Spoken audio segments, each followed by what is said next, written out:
warahmatullahi wabarakatuh. Jadi perkenalkan, saya Engineer Sisatini. Saya mahasiswa Politeknik Kaltara. Jadi kegiatan hari ini saya akan melakukan sosialisasi tentang batu empedu.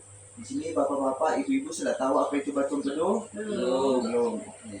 Jadi batu empedu atau kalsitosis adalah kondisi di mana terdapat batu kalkuli di dalam kantong empedu. Batu empedu terbentuk dari endapan kolesterol, bilirubin, atau garam kalsium yang mengeras dalam cairan empedu. Nah, penyebab batu empedu itu ada 4. Yang pertama, kolesterol jenuh berlebihan. Maksudnya tuh ketika kadar kolesterol dalam darah melebihi nilai normal, maka kelebihannya dapat membentuk kristal yang pada akhirnya bisa menjadi batu empedu. Kondisi ini akan membentuk jenis batu empedu yang paling umum, yaitu batu empedu kolesterol. Jenis batu empedu ini berwarna kekuningan. Yang kedua ada gangguan pada kantong empedu.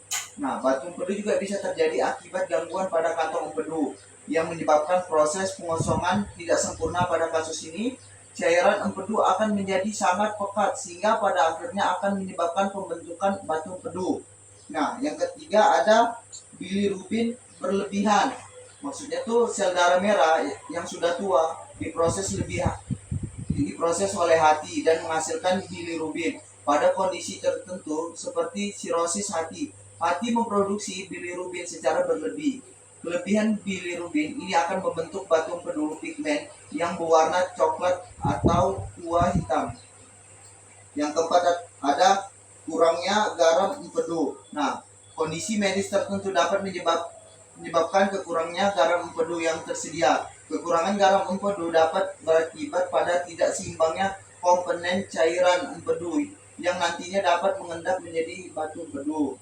Terus tuh di sini ada tanda dan gejala batu empedu. Nah, yang pertama tuh ada nyeri perut mendadak bagian hulu hati. Maksudnya tuh nyeri tajam atau tumpul di perut bagian kanan atas atau tengah.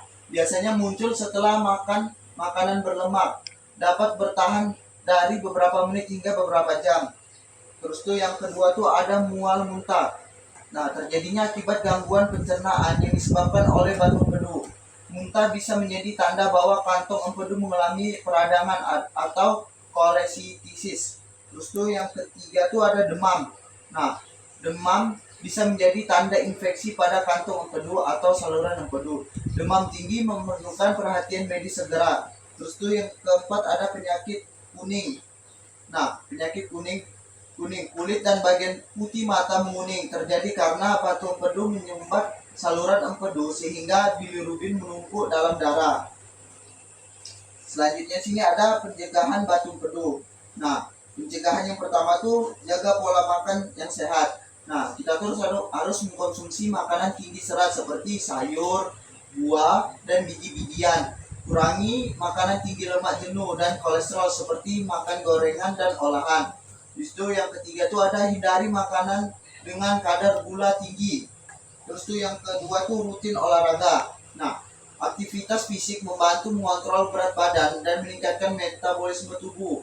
Lakukan olahraga setidaknya 30 menit per hari 5 kali seminggu. Nah, yang ketiga tuh tidak melewatkan jam makan. Maksudnya tuh hindari melewatkan waktu makan karena dapat memicu ketidakseimbangan empedu.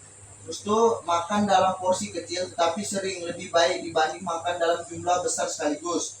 Yang keempat tuh tidak merokok dan berhenti mengkonsumsi alkohol. Nah, alkohol yang berlebihan dan merokok dapat mengganggu fungsi hati yang berperan dalam memproduksi empedu. Terus tuh pengobatannya. Nah, pengobatannya tuh ada 3 pengobatan. Yang pertama tuh laparoskopi. Nah, metode operasi batu empedu yang menggunakan teknik minim luka dikenal sebagai laparoskopi atau kolesistektomi. Laparoskopi sering ini dilakukan dengan beberapa sayatan kecil di perut yang masing-masing hanya sekitar 0,51 cm. Laparoskopi memungkinkan dokter untuk mengangkat kantong empedu atau batu empedu dengan minimal invasi, mengurangi rasa sakit pasca operasi dan mempercepat pemulihan. Nah, yang kedua tuh kolesistektomi terbuka. Tindakan ini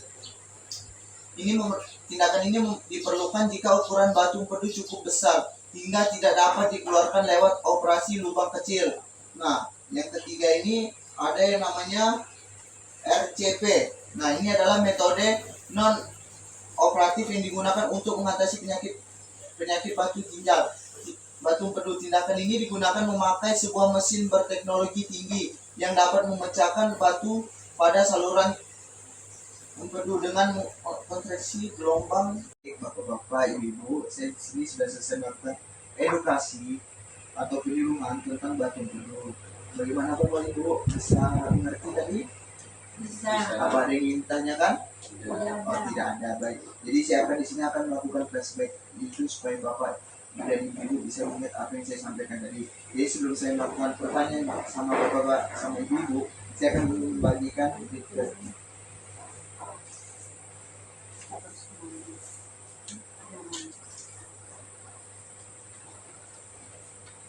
baik.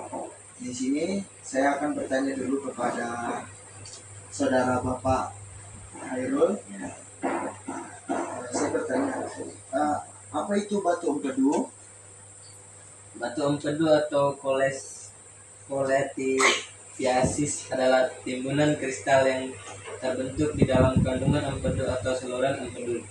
Proses terbentuknya batu empedu adalah ketika lemak atau kolesterol. Baik, saya akan bertanya dulu kepada Bapak Hairul, apa itu batu empedu? Batu empedu atau koletiasis adalah timbunan kristal yang terbentuk di dalam kandung empedu atau saluran empedu. Proses terbentuknya batu empedu adalah ketika lemak, kolesterol, atau bilirubin berlebih dalam saluran cerna, kemudian fungsi cairan empedu terganggu yang menyebabkan batu empedu. Oke, baik. Habis itu saya akan bertanya pada Ibu Sania, apa saja tadi penyebab batu empedu? Konsumsi makanan dan minuman dengan kandungan kolesterol tinggi. Proses pengosongan kandungan empedu yang tidak sempurna atau jarang. Oke, bagus. Sekarang saya tanya kepada saudara Bapak Aan, pencegahan batu empedu. Pencegahannya tidak melewatkan jam makan, menurunkan berat badan secara perlahan, batasi konsumsi alkohol, olahraga yang cukup, kurangi mengonsumsi daging merah, tingkatkan konsumsi makanan tinggi serat. Oke, bagus. Bapak-bapak, ibu-ibu sudah bisa memahami apa yang sudah saya sampaikan tadi ya. Baik, jadi mungkin cukup sampai hari ini sosialisasi saya.